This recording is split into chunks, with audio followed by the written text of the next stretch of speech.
Hey guys, Level Cap here, and today we're taking a look at the launch of Season 1 for Call of Duty Modern Warfare. I know the new Battlefield 5 patch has come out today. I've already played it a bit, and I want to spend some more time with it before I do a first impressions video, so that will be coming tomorrow. Alright, so let's talk about Season 1. This season will eventually add 3 new multiplayer maps, a ground war map, at least 3 gunfight maps, new Spec Ops missions, and it includes 2 new guns. Of all that stuff so far, we've gotten a remake of Crash and the new ground war map Port, and the 2 new weapons. The remaining content will be added later on this season. Overall, it seems like a pretty significant content drop for the game. Activision are calling it the biggest free content update for a COD title to date, and well, duh. There hasn't been a COD game that has ever gotten more than 1 or 2 free DLCs, and even then they were probably tied to some sort of pre-order thing. So Modern Warfare getting this much free content as promised before launch is a welcome change of direction. Now, let's talk about Crash. This is a remastered version of the original map from COD 4. A few new areas have been added to provide more spawn locations and flesh out the map a little bit more, but it feels rooted in Call of Duty 4's design. There's quite a few head glitch spots, hidey camping spots, and poor visibility in general. Modern Warfare's gameplay is so much faster than Call of Duty 4's that Crash feels a little bit out of place. Even with the additional areas, you'll still have enemies spawning all around you. It's certainly not a bad map though. After all, it is Crash, one of COD's most iconic maps, but it stands in stark contrast to Modern Warfare's other small to medium-sized maps. If you're looking for the classic COD 4 experience, but a little more chaotic and fast-paced, Crash is certainly it. The highlight of Season 1 so far has been the new ground war map, Port. Visually, it reminds me a lot of Battlefield 3's classic No Shark Canals map, complete with shipping containers, big yellow cranes, and wide open spaces for vehicles to roam. Interestingly, the Call of Duty 4 map Vacant appears as an objective area on Port. It's designed to look new and untouched by the conflict from the original game though, so at first glance it might look totally different. Vacant is also being added as a standalone map later in the season along with Shipment. Port is definitely a sniper's paradise. There's tons of long sight lines across open areas of the map, but the objective areas are mostly indoors, so playing the objective isn't as risky like it is on Krovnik farmland. You can expect to die a lot from random snipers on rooftops or along the overpass highway spanning the center of the map.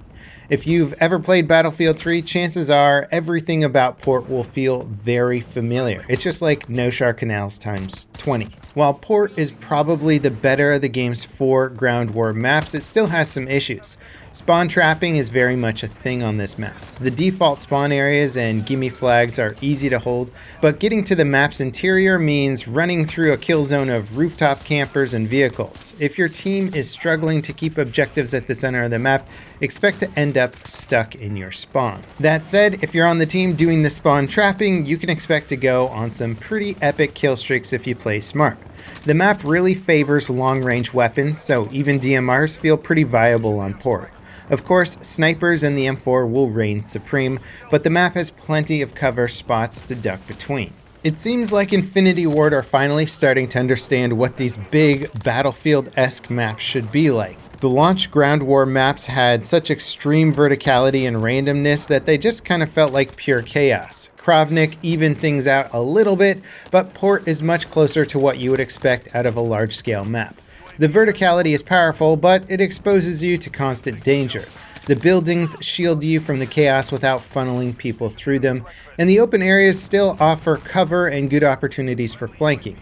I don't think anyone will be calling Port a great map, but it's a solid step in the right direction for Modern Warfare, if you want more tactical gameplay.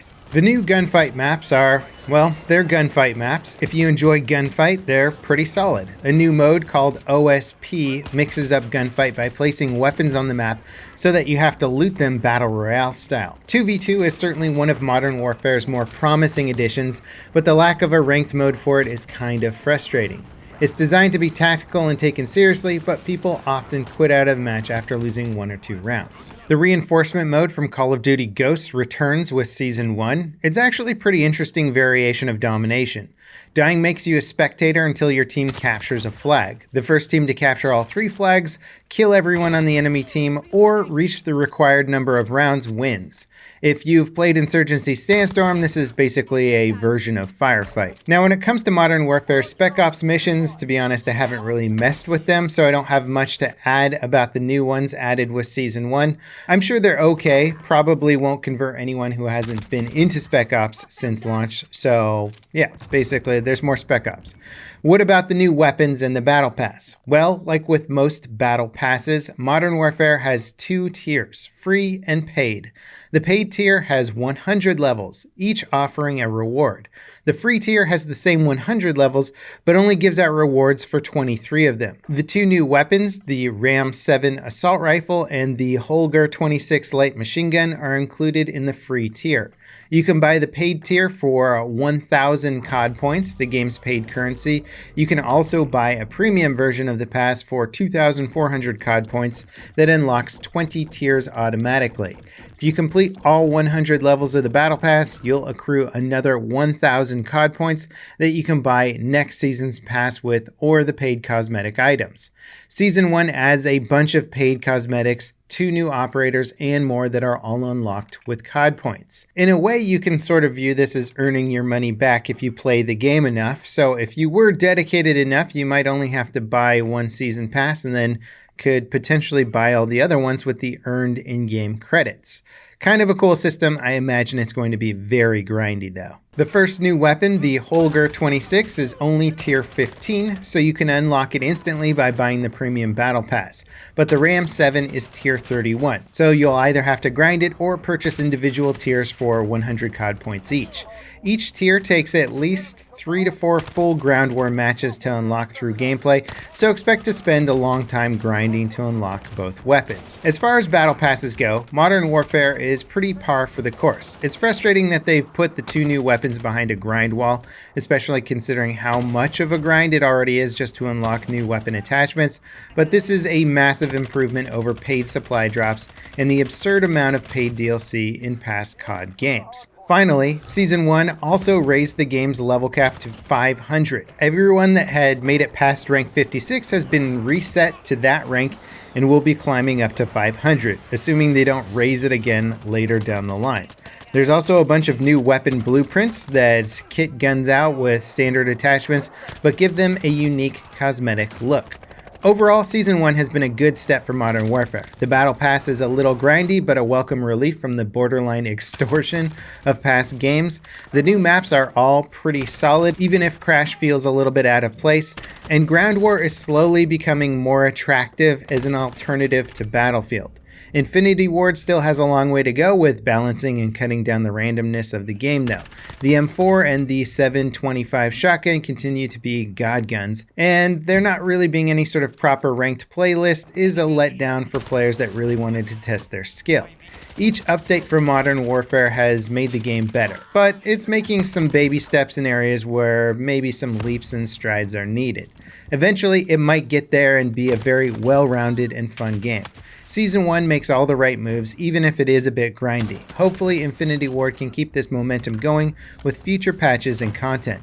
Anyone who initially had doubts about Call of Duty Modern Warfare as a live service game with 100% free DLC, I think is probably pretty happy with Season 1 so far.